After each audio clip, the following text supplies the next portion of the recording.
Situação de segurança geral em capital Dili durante a celebração Natal no Tinanfong, Laho Hakmatek, mas que incidente tudo malung e Habairu Balung.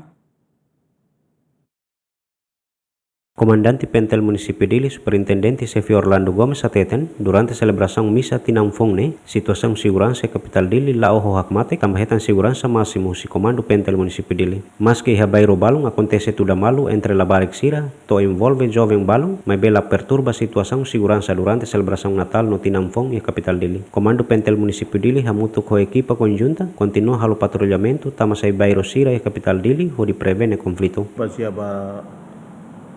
Diretivas operasional, posi Comando Geral, maya Comando Município Dili, Comando Município Dili halo falia plano segurança, especial ya Comando Município Dili ninian, para tu garante situação de segurança, hagus quer dia 31, mai toia dia 1.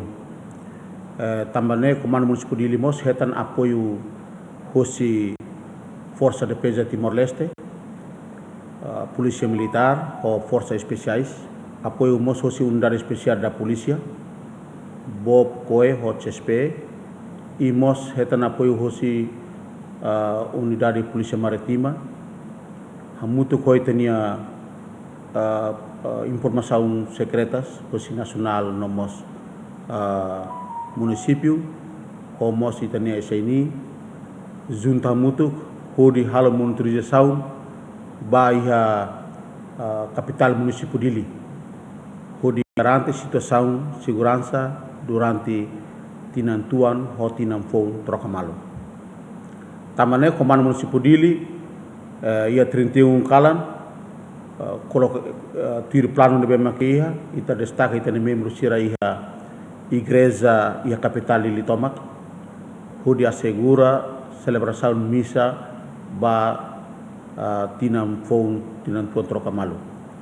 Durante ita destacamento itania membro sira liliu trânsito para tu nebele controla movimento transporte sira iha igreja e durante celebração missa situação de segurança laudiak to missa ramata lá ia acontecimento rumah laudiak mas ia depois missa forças tarefas junta hamutu filapali hudi coloca fahe tarefas de serviço o insama katbele garante situação de segurança ba tinanfong ninian.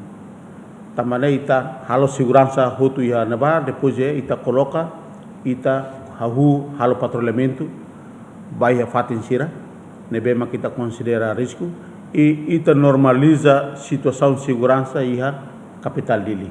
Nebe ema cidadão hutu tem que lá o livre, lá o vontade, para festejar simu Tinanfong, lá o dia. Comandante Pentel Município Dili mos agradece a comunidade Hotu e a capital Dili, tama coopera dia com parte segurança, no nesarani sira celebra Tinanfong hoak solo, paz no dami hetinang ne, Lucio Correa, Marito da Costa, Yemen.